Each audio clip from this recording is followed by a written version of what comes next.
गुरुर्ब्रह्मा गुरुर्विष्णु गुरुरेव महेश्वर गुरु साक्षात् परम ब्रह्म तस्मै श्री गुरुवे नमः। भक्ति भक्त भगवंत गुरु चतुर नाम बपुए, तिनके पद बंदन किए नासै विघ्न अनेक। अब मैं नंदनंदन श्री श्याम सुंदर की बांगमयी प्रतिरूपा श्रीमद् भागवत महापुराण के द्वितीय स्कंद में प्रवेश कर रहा हूं। इसमें श्री सुखदेव जी राजा परीक्षित को कथा कहना प्रारंभ कर दिए हैं।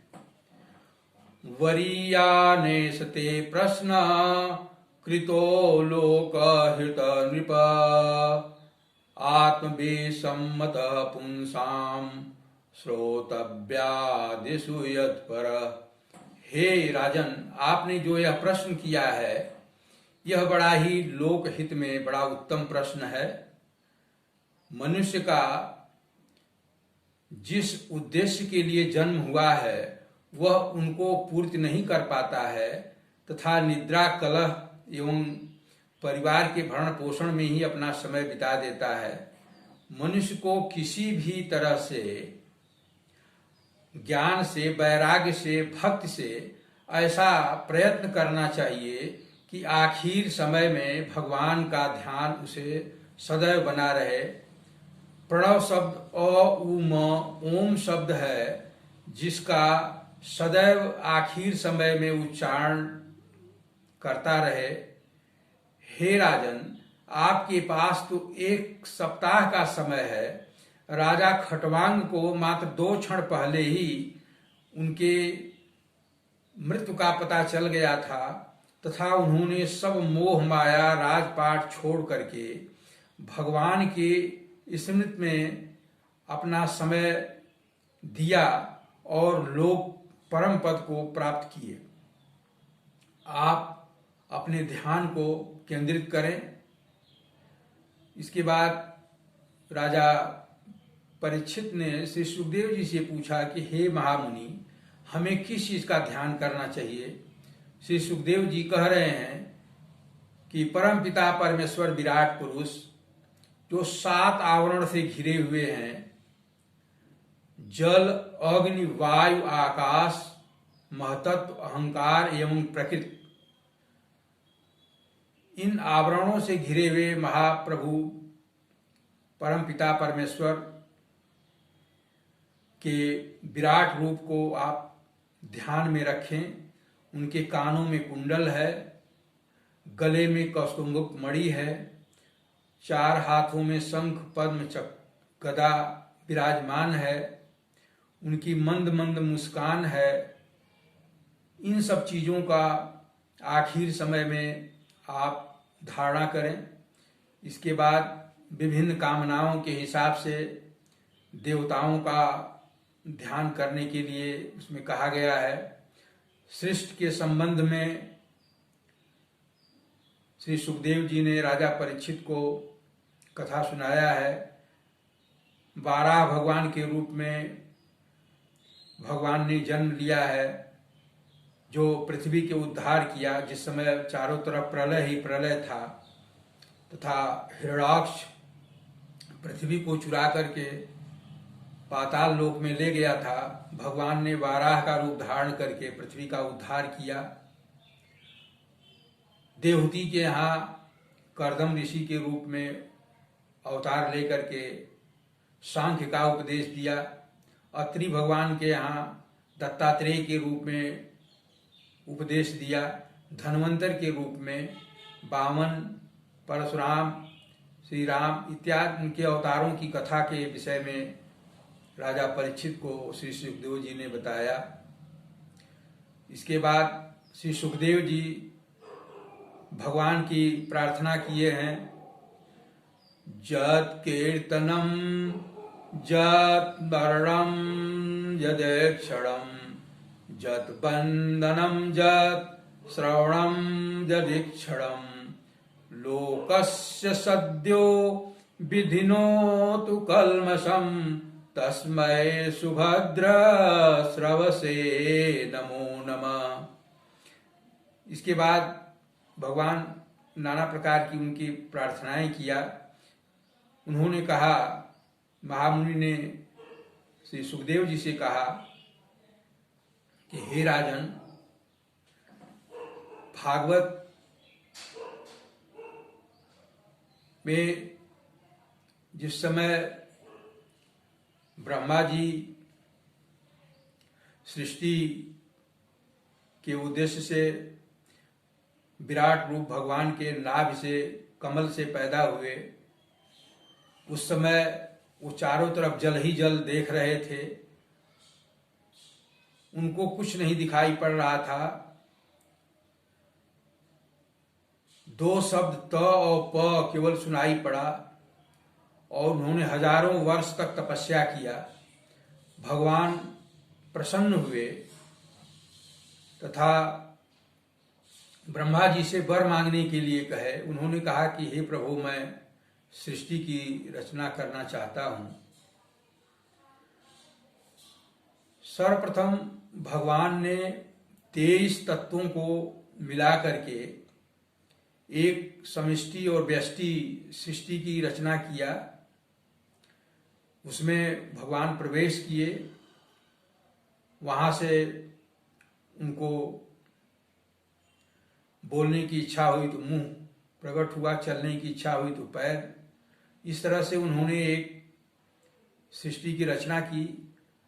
अब इन्होंने ब्रह्मा जी को कहा कि अब आप उससे जो है सृष्टि का विस्तार करिए। नारद जी ब्रह्मा जी से पूछ रहे हैं कि हे प्रभु, आपने इन 5 भूतों से ही समस्त सृष्टि की रचना कैसे कर ली? भूमि, पृथ्वी, जल, वायु, आकाश,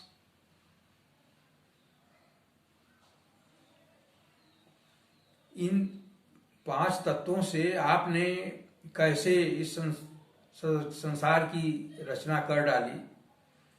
ब्रह्मा जी ने बताया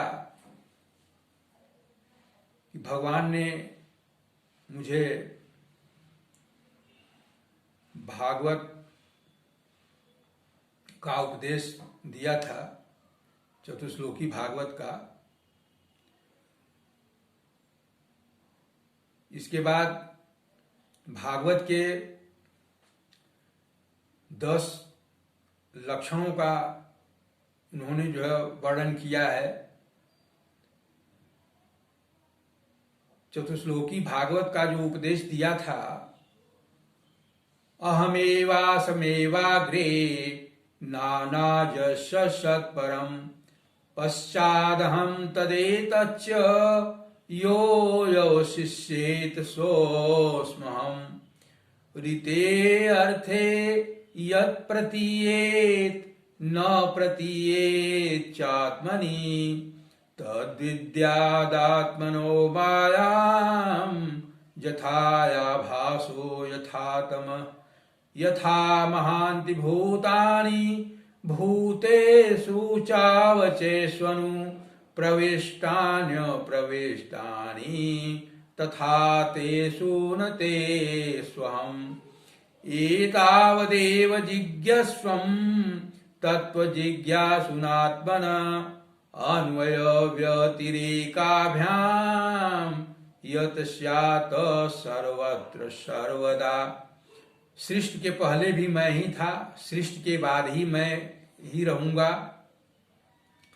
माया के कारण जो चीजें दिखाई पड़नी चाहिए वो नहीं दिखाई पड़ती हैं, तथा जो असत्य चीजें हैं वही दिखाई पड़ती हैं। ये सब माया के द्वारा रचित की गई हैं।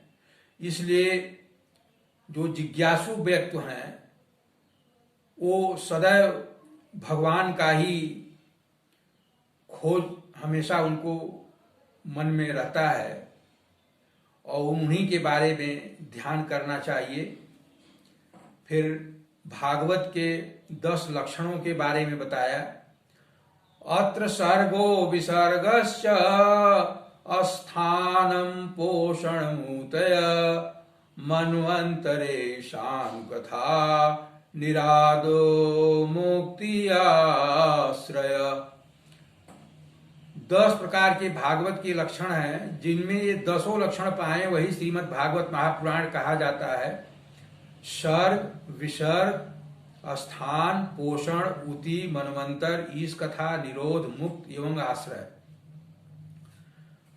विद्वान लोग कहते हैं कि श्रीमद् भागवत तीसरे स्कंद से ही शुरू हुआ है, जिसमें सर्ग का वर्णन है, चौथे में विसर्ग का वर्णन है। सर्ग उसे कहते हैं जो भगवान परमपिता परमेश्वर ने जो एक समष्टि सृष्टि जो बना करके दिया था ब्रह्मा जी को कि आप इससे जो है सृष्टि की रचना करिए। वो सर्ग में 23 तत्व आते हैं, 5 कर्म इंद्रिया, 5 ज्ञान इंद्रिया, 5 तन्मात्रा, पंचभूत एवं महतत्व, प्रकृति, अहंकार, ये 23 तत्व मिलकर के जो सृष्टि बनाए हैं उसको सर्ग कहते हैं। इन्हीं से जो छोटे छोटे रूपों में बना करके ब्रह्मा जी ने सृष्टि की रचना किया है, और जिसको विसर्ग बोलते हैं। स्थान जो है जहां पर की सृष्टि बह रही है उसको विष्णु भगवान ने अपने पुरुषार्थ से, अपने योग से जो रोक रखा है उसे स्थान कहते हैं। पोषण, जहां पर भक्तों के पालन पोषण करते हैं। उति, जो जीव कर्म वासनाओं में फंस जाता है उसको उति कहते हैं। मनवंतर, जो भगवान धारण करके रूप करते हैं उसे मनवंतर कहते हैं। ईश कथा, जिसमें कि भगवान विभिन्न अवतार लेकर के पृथ्वी के ऊपर जो है भार हरण करते हैं, उसको ईश कथा कहते हैं। निरोध, जिसमें अपने शयन के समय भगवान उसमें प्रवेश करते हैं, भक्त उसमें जो है अपने को विलीन कर लेता है, उसे निरोध कहते हैं। मुक्ति, 11वें स्कंद में मुक्ति का वर्णन किया गया है, और जैसा वर्णन श्रीमद् भागवत महापुराण में किया गया है वैसा वर्णन कहीं अन्य नहीं है। आश्रय, भगवान के तत्व का वर्णन किया गया है। तत्व उसे कहते हैं जिसे